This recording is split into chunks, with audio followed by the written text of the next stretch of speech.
dog view tricks. Hi, I'm Gail Rubenstein, the founder and CEO of a company called Retail Resilient Social Selling for the Car Industry. And we help auto dealers, auto agencies, and vendors in the auto industry sell more cars, service more cars, and make more money using our social selling strategy. That includes TikTok, Instagram, Facebook, LinkedIn, and anything else you can think of. So if you're looking to invest thousands and make millions, we're definitely the social selling company for you. Like I said, who said you can't teach an old dog view trick? If you run a service drive, you know these days first impressions matter. But when your advisors are tied up with inbound phone calls, they tend to neglect their other, more important duties.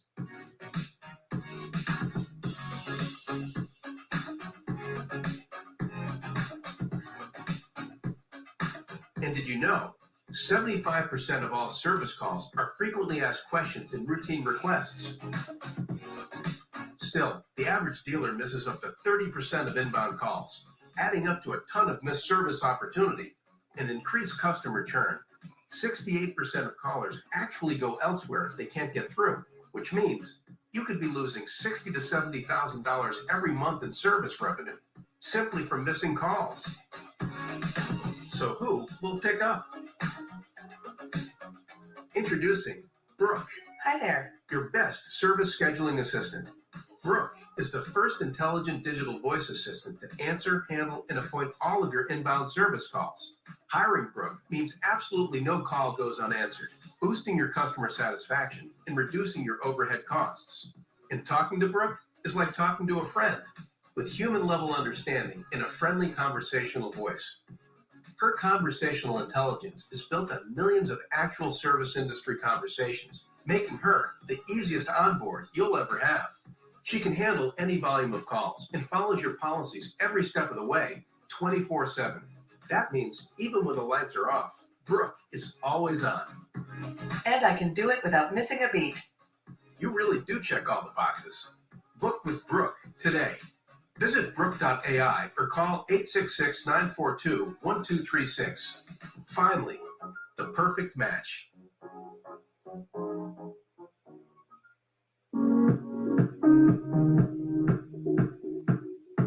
Welcome to Loud Motorsport. I'm Crystal, the general manager here. So we're always hesitant bringing someone new in, especially with COVID and bringing a new company in and trying to get that launched and getting it launched the right way without having someone in store. Rapid Recon was able to give us the communication and the support that we needed from day one. Very fast to respond. It made it seamless from start to finish. Anytime that someone talks about a low volume store, they think that you can just walk around and not very many people to track down to get approvals. That's not the case. If we want to get the car through the process, we still have jobs to do. We still have customers to help.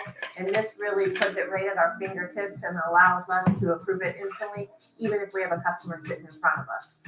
Since bringing Rapid Recon on, we have really improved our sales. It's allowed us to get the cars to the front line a lot quicker, which in turn gives us more volume. So we went from an average of 75 a month to now averaging over 100 just in a short amount of time.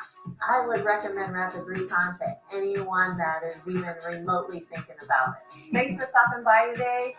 For more information on Loud Motorsport, you can always go to loudmotorsport.com or stop in here in Minerva, Ohio. We ship all over the country.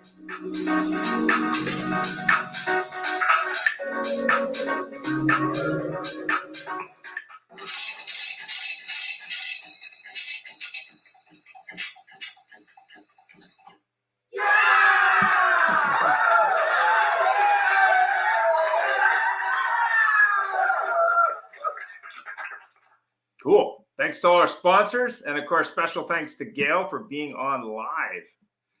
I just got to quit this. How do I do that? Yeah, well, we just now have competition for for Gail's video with that lady from the Ford dealer. Yeah? No, it's great. I loved it. Let me just move this over. There we go. So we still are looking for sponsors for season sponsorship for next year, but more importantly for show sponsorship. If you're looking to grow your business, we are doing shows for different companies. So stay tuned for a few announcements We're very soon. happy to highlight you if you sponsor the show. Trust me. Exactly. And there's a few books. Raving Fans by Ken Blanchard and Sheldon Bowes. Firms of Endearment, which actually was referenced in that video if you were here earlier on. So it's kind of an interesting book. And then The Snowball System, How to Win More Business and Turn Clients into Raving Fans by Mo Blundell. There's a lot of other books, but it seems like there's only a couple people that have written books on this, which is kind of interesting. Go ahead, Jeff, with the disclaimer. Good morning, everybody. And of course, the AutoHub show is here for the benefit of all of our viewers and our guests. And of course, our guests' viewpoints are those of themselves and not necessarily that of ours. The show or Ian Nethercott or Jeff Polo. And if you'd like to go check our website, you can read this in depth because it's way too long for me to talk. Absolutely. And just in case you're unaware, definitely check out our revised YouTube channel. I've made a lot of improvements over the weekend, so you can now see videos by category, by most popular, by all kinds of different things. And of course, we're always looking for great guests and of course, great listeners, whether it be on our live platform or whether it be on one of our other platforms. Special thanks, obviously, to Stephen Granger and Larry for coming in, and also Guy, and of course, Don and Gail.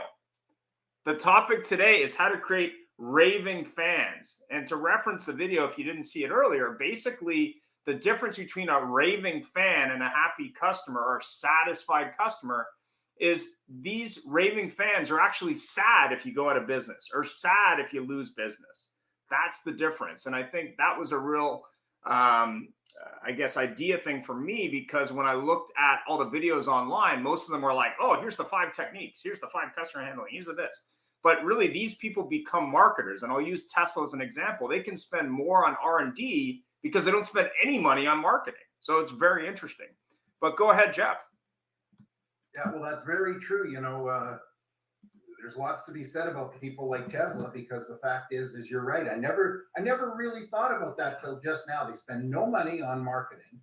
Ever since day one, all of a sudden they just appeared. And somebody did something right there. I'm definitely raving fans, and they have to have it right now because they've got their challenges on quality and supply, but they're still doing record numbers. But thank you, everybody, for joining us. Today is the How to Create Ravings Fans show.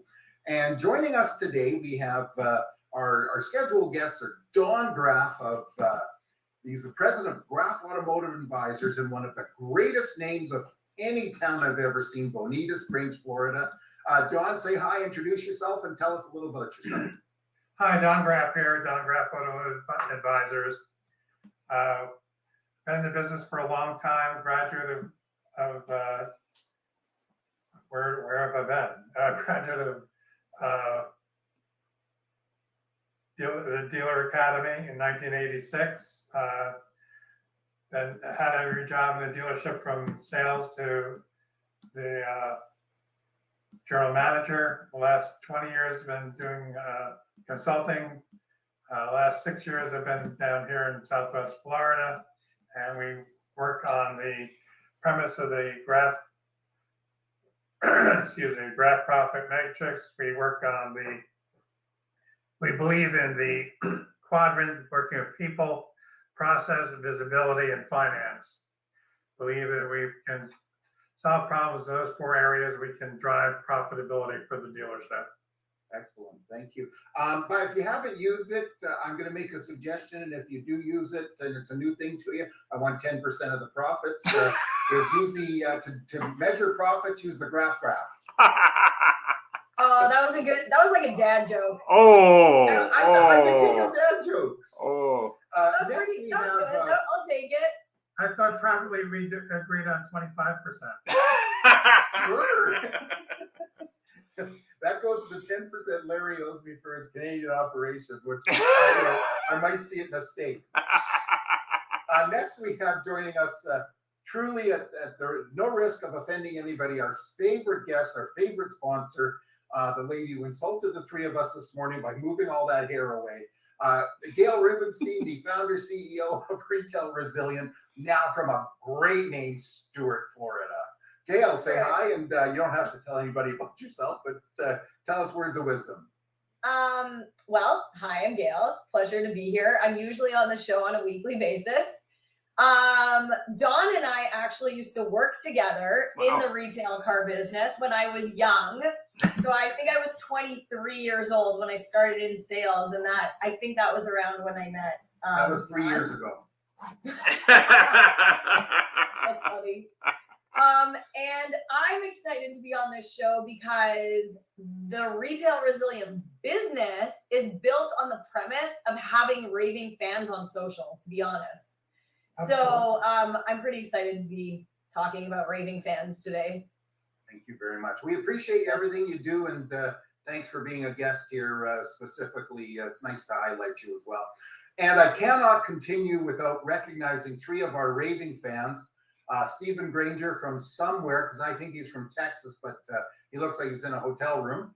And Larry Feldman from Gail's old hometown area, Philadelphia. Yeah, and he still likes cheesesteaks. What's going on? What's going on?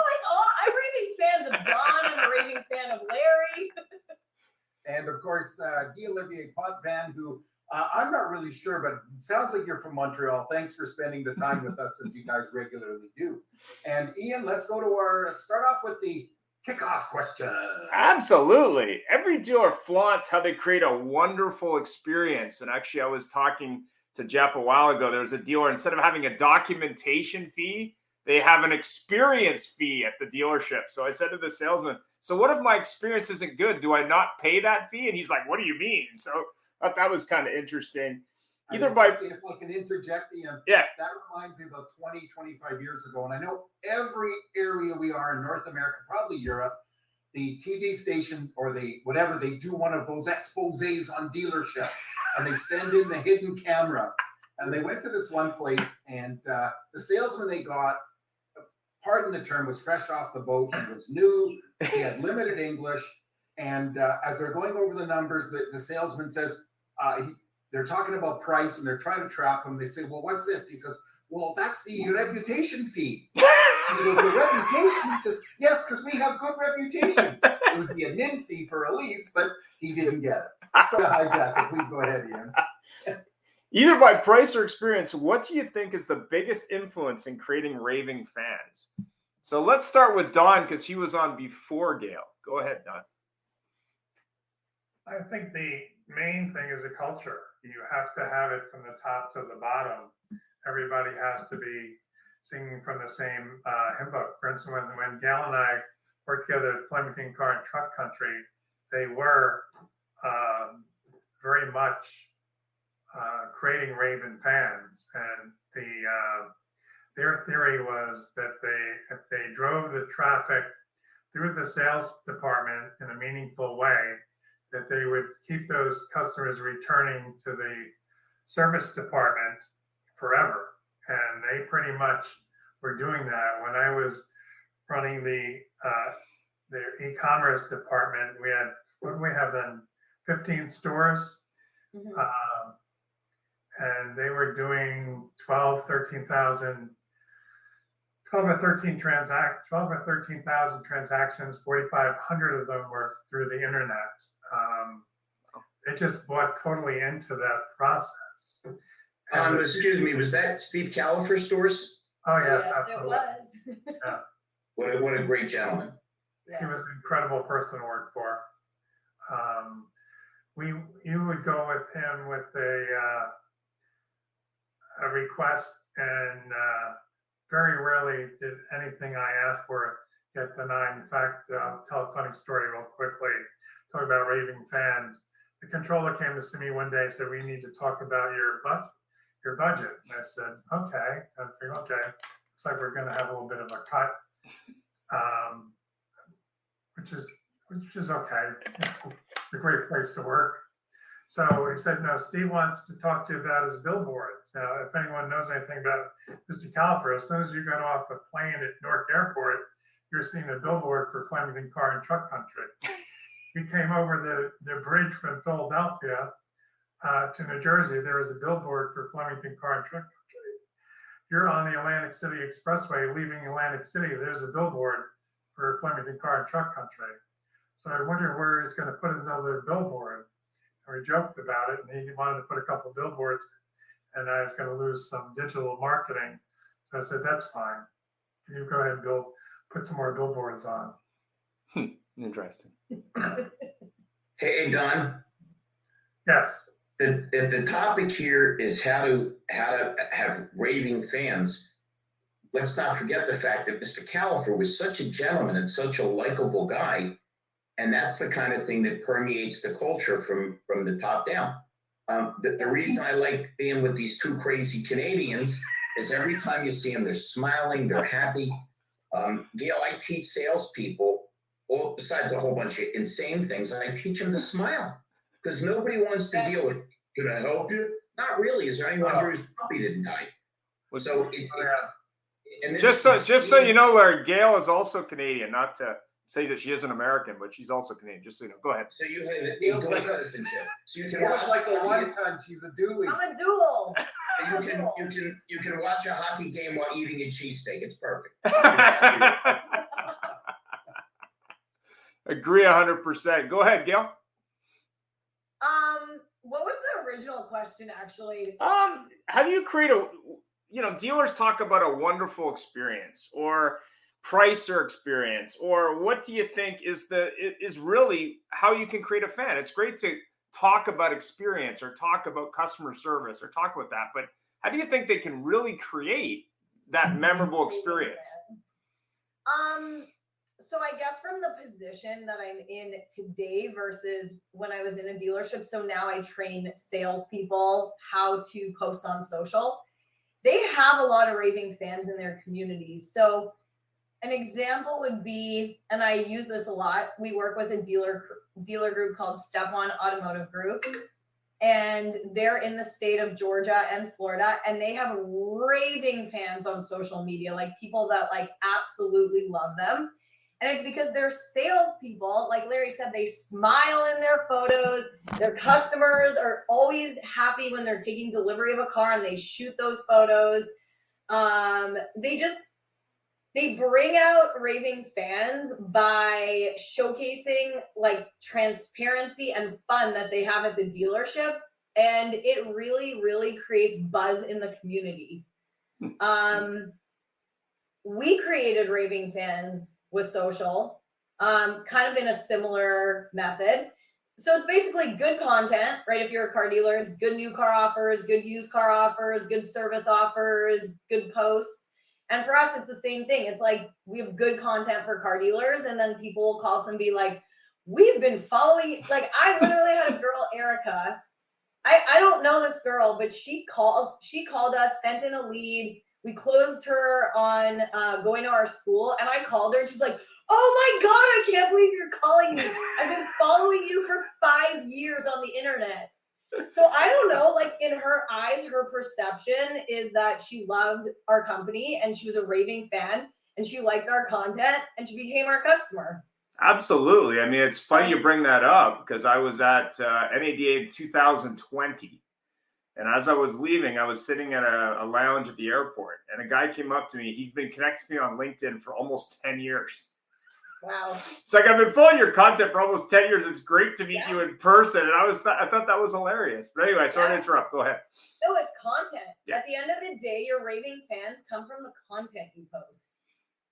Yeah, and then Jeff, they like you, they believe in you, they respect you, and they like listening to you. Yeah, Jeff and I were talking about that this morning. There's actually a really interesting app for smart TVs called Haystack. And there's Euronews has something called Positive News that they do every day. It's called the 5 Positive News Stories Daily. And it was really interesting because I know that the thought has always been negative news sells, but I think it'd be interesting to do a comparison if you actually had a whole channel that was just positive, what that would actually do. It'd be very interesting. Steven, you have any thoughts? Yeah, I actually think a lot about, and I just had a kind of a distant memory of being in college and remembering a political science class and a professor saying something that I think totally fits. He asked everyone who their state representative was. And part of it was funny because only half the class knew. I was like, that's not a good sign. But then he followed up and said, what do you think about your representative? And every one of the people said, oh, he or she's great. They do so much stuff for our state. They really care about all this awesome stuff. And then he said, well, what does everybody in here think about Congress in general. Oh, they're terrible. They're the worst people ever. And he said, okay, well, how can every one of your persons be great, but yet they're all terrible? And I think that happens to the car industry, because every time you ask somebody about buying a car, probably 9 times out of 10, I would say, not everyone, but they always have something. Oh my God, it was great. She was so awesome. She took care of me. She made sure the child seat fit. It's great stuff. But oftentimes the message is, oh, they're terrible. They try and steal money from. And I think if we could do a better job of taking those stories when people are like, I love my salesperson, they were awesome, and projecting that, it would help build that raving fan base, because they're already there. It's just voicing that kind of what's already been said, is just projecting that out more. Well, it's interesting you bring that up, because we had a dealer on last week, and he happened to buy a Tesla Model S Plaid. And he had nothing but a horrible experience in every step of the process, but he's such a fanboy of Tesla. He's like, yeah, sales experience was horrible. Online experience was horrible. Service experience has been a train wreck. The car broke. They loaned me a gas car to fix it when it was being fixed. And then they sent me an email saying it was done, and it wasn't done. But he says, but I love the technology. So it was kind of interesting, because even in that case where every touch point was bad, and obviously there's room for improvement, really what was interesting was he's still a fanboy. To this day, it was very interesting. But go ahead, Jeff, next question. Yeah, it's very interesting. You mentioned that, Stephen, because you're right. So many people sit there and go, oh, this was great. That was great. I posted something on LinkedIn earlier in the week, and I admitted that I'm a fan of Big Brother. And not so much that I'm a fan, my daughter is, so, we end up watching it. And the Canadian one is on right now. And one of the house guests is a GM from a Mitsubishi store on Vancouver Island, for those of you who know, it's just an island off the coast of Western Canada. And unfortunately, this guy put forward this image of being a smarmy car salesman. He manipulated, which everybody has to do. On that show, I'm a car guy, and I could never lie to people like they do on that show. But nevertheless, there's all these people in their early 20s saying to him, hey, come on, man, just leave that car salesman crap somewhere else. We don't want to hear it. And raving fans, how do you do that? And I remember what I used to do myself, and even taught all my salespeople, is when somebody takes delivery of the car, and they get into the car, stand there and wait till they leave the lot and wave at them. And 20 years later, I had people bump into me and tell me they remembered that. Way to go. But that's one of the ways. But tell me something, is creating raving fans selfish, selfless, or what? And actually, Don, everybody's been talking over you, so I'll ask you that. Is it selfish? Selfless. Are you doing it for yourself? Are you doing it for others? Or what? What's your opinion? Well, if you believe what they tell you when you go to work in the dealership, you're going to be there a long time. You're doing it for both. You're doing it to grow your own business because they're giving you a desk, they're giving you a phone, they're doing all the advertising for you, and you're going to grow your business, and they're going to continue to support you. And so your fans are their fans, and their fans become your fans. So I think it's a circle, virtually. What do you think? Well, I think it's important because I'm the host, so I can ask other people. But yeah, it's my opinion has always been as human beings, we're supposed to be selfish. We do things for ourselves. Even people who go out and help dogs and help homeless, they do that because it makes them warm and fuzzy. Right. And why do we want to create raving fans? Because we want everybody to adore us, or what? Right. You want to have friends. No one wants to be alone. You want to create friends. You want to get more phone calls. You want to be active. You want to be hanging out at your desk, not doing anything. If somebody wants something that's going to cost you money. Because we love our money. Gail, what do you think? I am on the same page as Don, where it's both. So, from a selfish point of view, I definitely have a small ego. I definitely paid Facebook for followers, and I did it to build the perception that in the auto industry that I am the go-to person for social selling. So that I did out of selfish reasons to get Raving Fans. But then once I had 10,000 fans, it grew to 20,000 and 30,000 on our page. But I bought the initial chunk of car dealers for selfish reasons. But then for selfless reasons, I know I can help car dealers, right? So we have proven case studies of car salespeople and dealers we've helped on Facebook, TikTok, Instagram. So at the end of the day, it's also selfless because I know like they need the help, right? And I can give them what they need.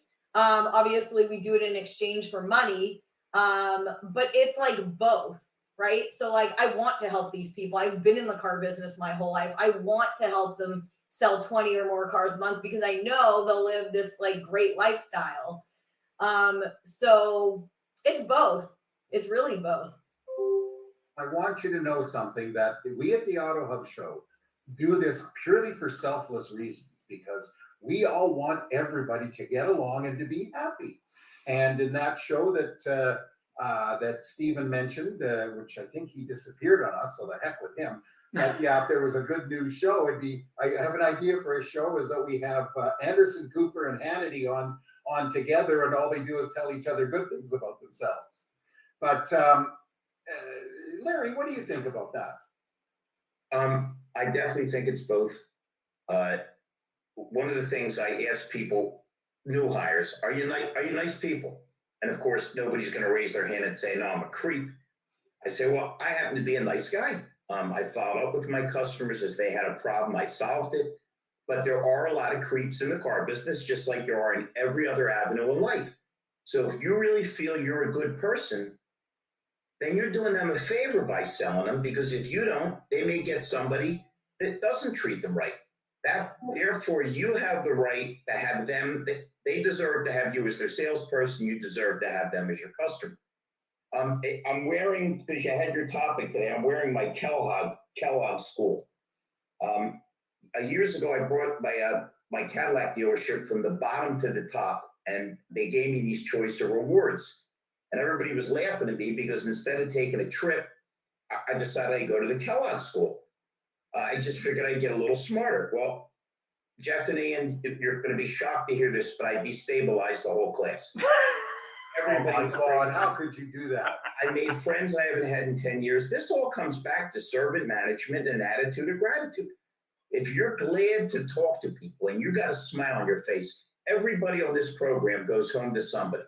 And you're having a rotten day and they say, what's wrong? And Gail, you probably say the same thing I do. Nothing's wrong.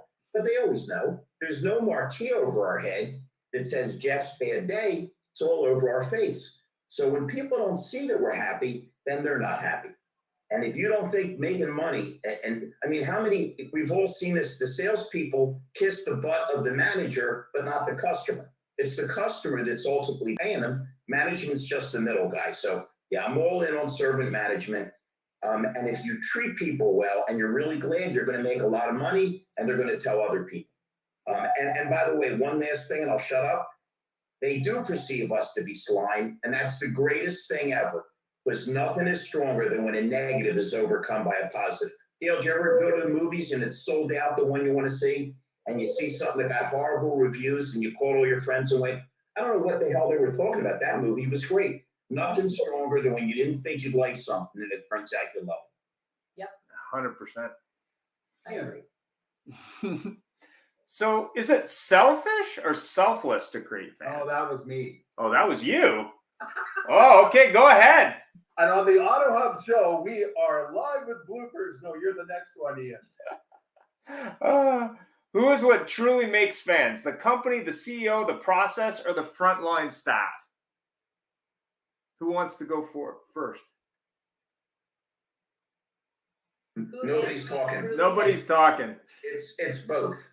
Okay, because here's the deal. If your frontline people aren't any good, they don't get to the backline people, right? If you've toasted the customer, they're not even getting a chance to get to you. But if the head guy, you know, The lady. Head gal. anybody that's worked at a dealership has seen this, particularly old guys like me. We would go into sales meetings and they would beat us unconscious. It was like they broke the Geneva Convention for cruel and unusual candidates.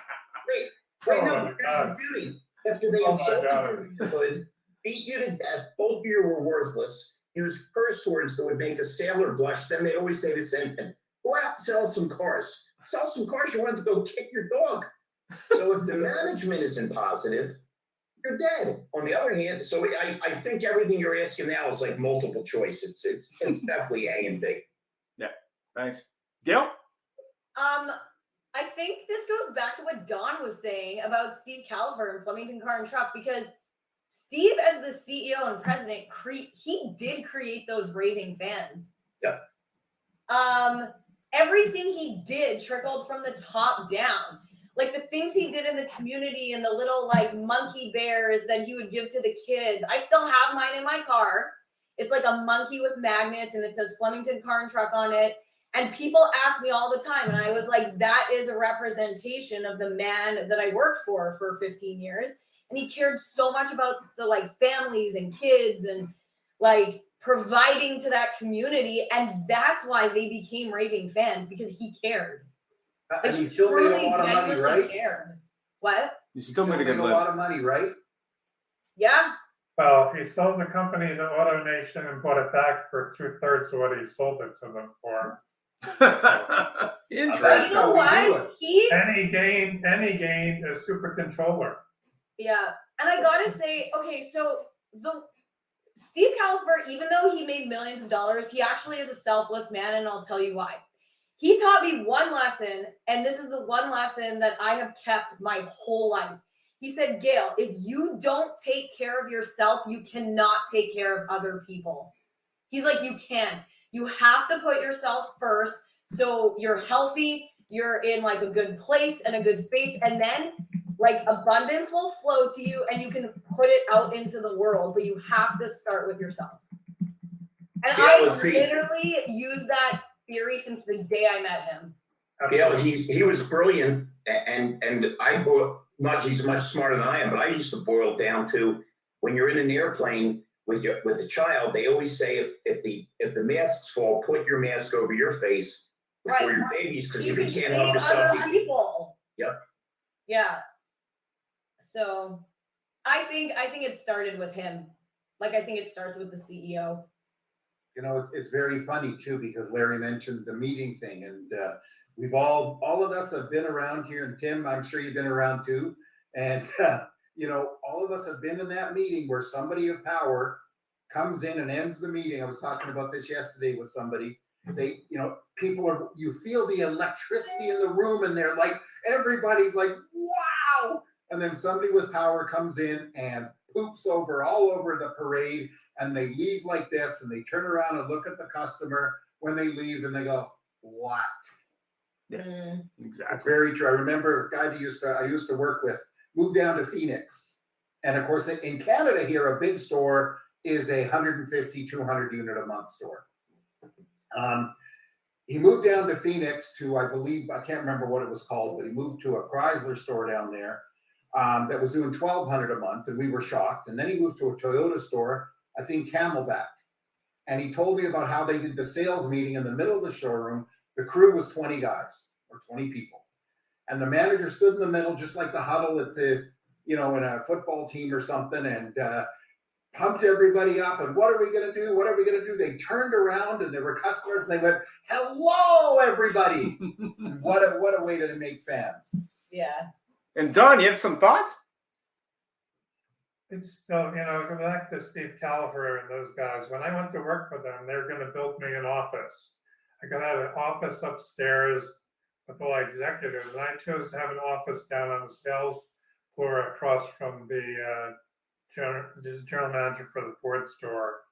And that impressed them a great deal. I didn't realize it at the time, but to be within the, you know, really in the arena where the fight takes place, and to watch how the customers interact with the staff, and to be coaching my people in that environment as well. It was just a wonderful thing. And I'll tell you, they believed in transparency. They did things before anyone else did. I remember them working with the guys from JM&A when they were presenting leases and retail pricing to the customer, and they would present them 3 ways, and they would go through great pains to really spend time with the salesperson to teach them how to present it, so they weren't running back and forth to the desk and pencil the deal 3 and 4 times. So there'd be 1 or 2 pencils, the customer understood. They weren't taking advantage of the customer, the deal was seamless.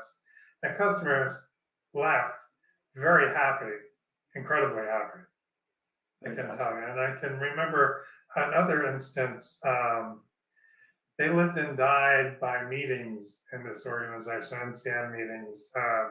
Being the e-commerce director, I was in a drill managers meeting, which took place the 2nd week of the month, all day on Monday, every drill manager, and you had 15 of them.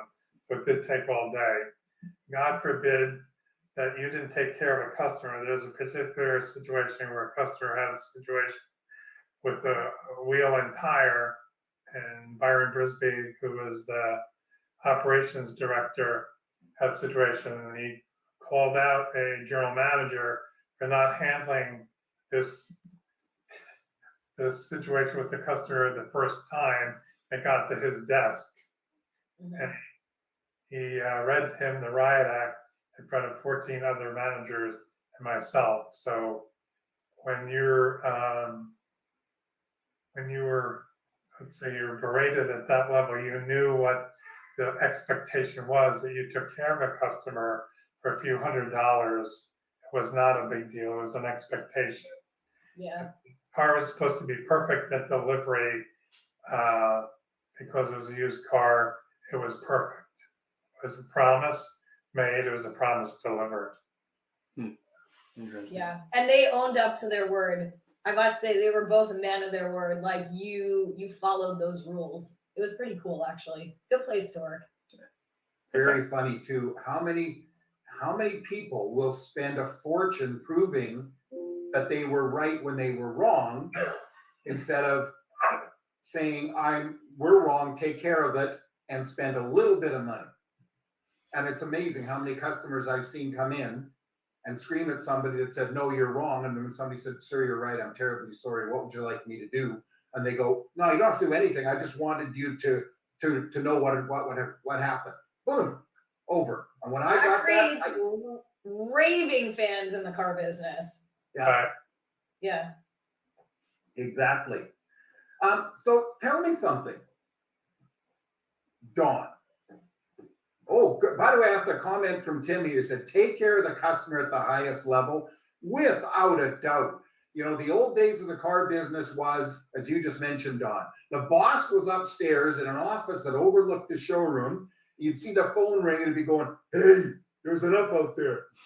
And now the new idea, funny, Dawn, you did this a little while ago, was let's bring them down to the level. And you know something, if the owner walks around, there's a group up here that the owner's famous. He's got 25 stores, famous for flying into one of his stores, walking in the showroom, interrupting the salesman, slamming his hand on the desk and saying, what do we have to do to make a deal here, folks? And most of the time they turn around and leave. Yes. So it's, and by the way, Tim made another comment, as we can see, I require my manager and myself to speak to every customer. So Tim, I'm going to ask you this. So you made this, how do you create raving fans other than that? So right off the bat, every customer walks to the store, they're either going to speak with myself or my new car or used car manager. When they're interacting with the the salesperson, my finance manager is also going to be involved. We're getting familiar with the customer right off the bat, so it's not a surprise when we do have to come out and engage with that. One of the things we also do at the dealership level here too is we have confetti throws. And if you're listening and connected in with me anywhere in LinkedIn or Facebook or anything like that, you're going to see at the end of the whole experience, even if it was a 7 or 8 experience, at the end, we have such a celebration with my staff and the customer that we're throwing confettis, we're having fun with the customer the whole time. We call it, my new car manager, Mike, we call him Mazda Mike, he comes out, it's all about high fives and fist bumps. We have the customer have an enjoyable experience the whole way through the process. And you'll see such a dramatic, our CSI has been through the roof. We've been doing this the last 7, 8 months. And it's just been an incredible experience. And we're getting recognition through YouTube and Facebook and different things like that. We're seeing the customers coming in. We had one customer, for example, brought in champagne because they saw our confetti throws and said, we're not going to just do confetti, we want to do a whole champagne experience when we take delivery of our car. And literally had champagne, and they fired off champagne before they drove off with the car. So experiences like that. Wow. That's great. You know, that somebody that will find offense to alcohol in cars. They didn't drink anything ahead of time, but at the same time, they did fire it off, and they sprayed their car down real good, so we had to re-clean it after the fact. So it was a fun experience, and they loved it. They had a blast with it, and it's just about creating that whole atmosphere the whole time. It's just an exciting atmosphere. If you're boring, hey, welcome to Jermaine Mazda, you're going to be boring. If the guy come in with high energy, let the customer know, hey, we're going to take care of you, we're going to serve you at the highest level. We say that to them. We tell them that ahead of time. Hey, we're going to do everything. If you need anything, a lot of times I'll do, my office is right there. If you're not being served at the highest level, you come find me right now, or one of my managers will make sure it does happen. We put a guarantee out there, and then I require my managers to back that up every single time. Hey, Tim, your attitude's absolutely perfect. And the beauty of this is what happens when you have that kind of attitude with salespeople, they have it with the customers, and everybody's happy. Absolutely. Yeah, so I mean that's the perfect synergy between a happy management team and a happy staff. But you got to understand, I'm all over the country. Well, I can now say I'm all over 2 countries because I just did work in Canada. There's a whole lot of guys that have a title that says manager that never looked in the dictionary, understand that manager means to manage. They could care less about atmosphere.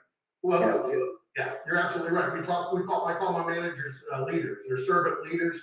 You guys can't get out behind your desk, and we'll take your chairs and get them out of there. So you're going to get out and talk to the customers. You need to stand up, just like the sales guys. You need to stand up and make phone calls, put a big smile on your face while you're making phone calls. Set that energy ahead of time. Hey, Ian and Jeff, if I had had Tim as my general manager, I wouldn't be as scarred emotionally and mentally as I am. That's it. Larry's scarred for life. You just mentioned some of those people's titles shouldn't be manager, it should be damager. And then they could be proud that they got promoted from general to senior. Yeah, I like that. Yeah, first sales manager wanted to teach me GFT, go for the throat. Wow. There's also the CDO, Chief Damaging Officer. Wow. John, So how do you personally create Raving Fans? You have to go the extra mile. Wow, it's so competitive to get a client. Gal can tell you, it's and to keep a relationship. The expectations are so high. I'm doing Zoom calls. I have a client. Well, some of them. They all first, when you take on a client, there's always more to the story than you see. That's for sure. And so their expectations are higher than yours are because you obviously want to create a strong impression. So you want to solve the problems as quickly as possible.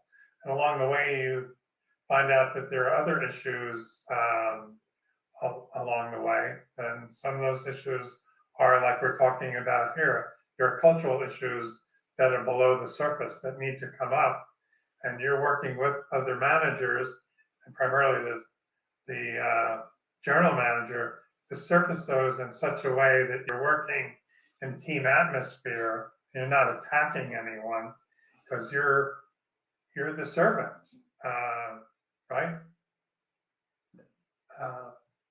Gail, I know how you create raving fans of retail resilient. TikTok, blah blah. But how do you create raving fans? Period. How did you create it in your dealership career?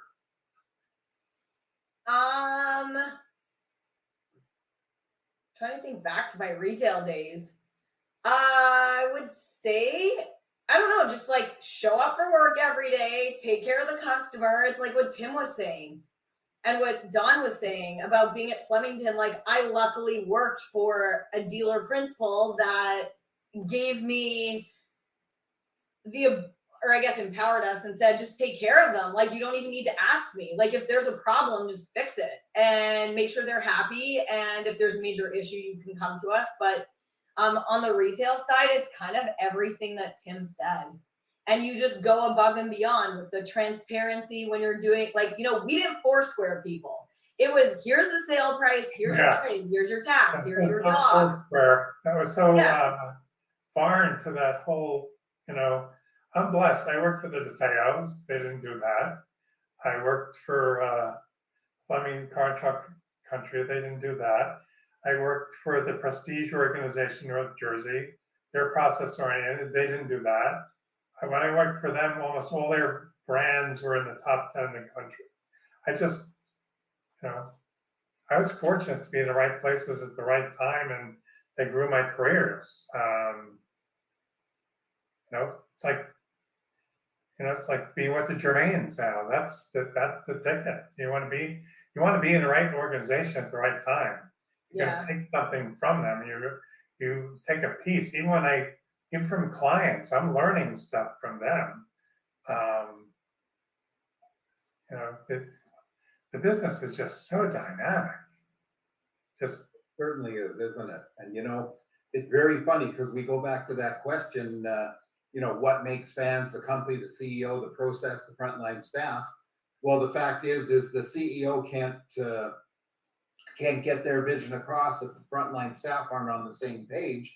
And the frontline staff, as good as they are and as caring as they may be, if the CEO says you got to do 4 squares,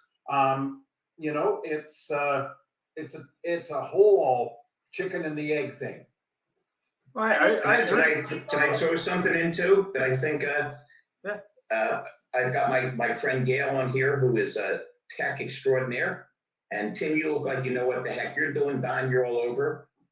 Let me throw one other thing in. It's called a phone, and getting people to answer their phone and be responsive. I'm getting more and more successful. I'd love to tell you I'm brilliant. I'm not. I just answer my damn phone. And when I do it, I smile and I write everything down. And the old school stuff is more important now than it ever was, because a lot of things get lost in the tech world. I've never met anybody that says, boy, do I love those phone prompts where they put me to 19 people and then hang up on them. God, I get so angry. You guys want to see that? Watch me call Comcast. I'm just curious. I had a call with them this morning. It was horrible. Ian and Jeff, I hear Gail angry. Don said go for the throat. Maybe we could get you into a sales meeting with Tim. I think he'll nurture you a little bit better. I see a lot of repressed anger here. I'm trying to find that hug emoji. Absolutely. Listen, the key to having raving fans is want to have raving fans. The guys and the ladies, they get up in the morning and go, man, listen, this sounds apocryphal, Tim, but it's true. I'm in Virginia, and a guy Googles me who was in a training class, and says, Mr. Feldman, you look really successful. Will you tell me how you got rich? I says, are you ready? Because I had already quoted Shakespeare and Socrates. He pulled out his pad. I said, I didn't want to be bored. He says, I don't get it. I says, I didn't get it either. I work with 10 imbeciles that wanted to stare out the window all day and moan and bitch. Tim, you ever see this? 5 guys going, the business sucks. There's never any customers. A guy pulls up and says, you want to take him? He's probably not a buyer. So you got to get up in the morning and want to be productive. You got to have a smile on your face. Absolutely. You got to be excited. They're not annoyances. They're opportunities. They're annuities. I have a classic story. I had classic. I'm in a Volvo store, 1980, maybe 81, in Bridgewater, New Jersey. Guy pulls up, a couple pulls up in a Rambler wagon, wearing blue jeans. His wife gets out, she has a poodle. They walk up to the dealership, and I said, okay, this is my up. And he walks in, he has bearing. I could tell he's somebody. He's John Pierpont. Do you know who John Pierpont is? Sure. Okay. Who is that? I don't know who that John is. Pierpont. John Pierpont Morgan. JP Morgan. Okay. Yeah. Got it. a Rambler. I wind up, it's looking for a Volvo wagon. I'm talking to him about leasing. I'm really like, oh my God, I'm talking to the president of the damn bank. I mean, he has more money than God.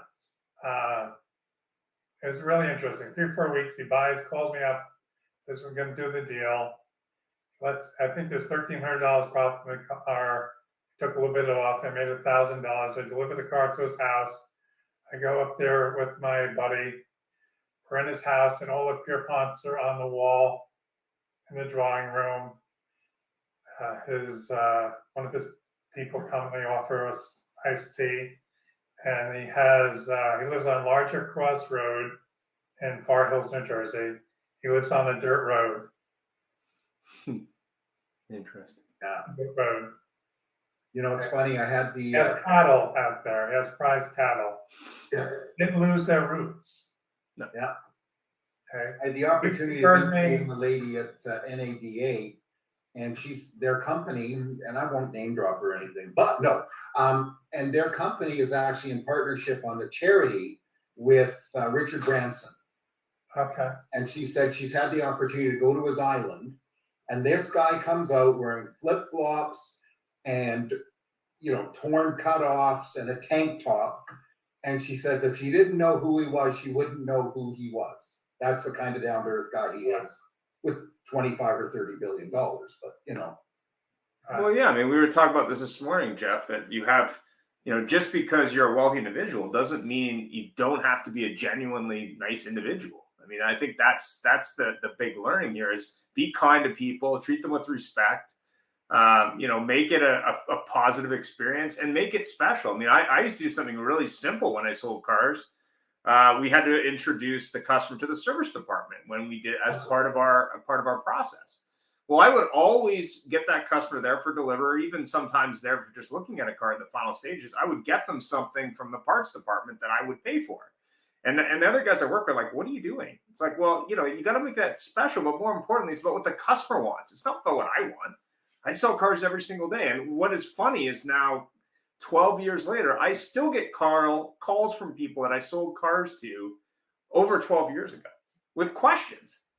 So it's about the customer at the end of the day. There is no extra customer, but more importantly, you know, the only way to grow a business is to take care of that customer. They took the time to give you an opportunity to do business with them. You need to treat them with respect and you need to make it a good experience. Why chase that bar that was set 30 years ago incorrectly, you know, or 50 years ago or 100 years ago incorrectly? I mean, that's my view. Well, we're running out of time. So final comments. Go ahead. Yeah. Final comments. It was good to see some of my old friends on here. I hope you guys are raving fans of mine. I don't know. I'm raving fans of you. I mean, I've known John and Larry for a long time. So yeah, it's good to see your faces on the show. Thank you. Well, thank you very much, Gail. Again, we really appreciate everything you do, but by being a guest today, that means a lot to us. Thank you. Yeah. John. And now that I've met Tim, I already friended you on LinkedIn, TikTok, Facebook. There we go. Appreciate you. So like 10 years from now, I'll be like, I met Tim 10 years ago. There we go. Cool. Appreciate you.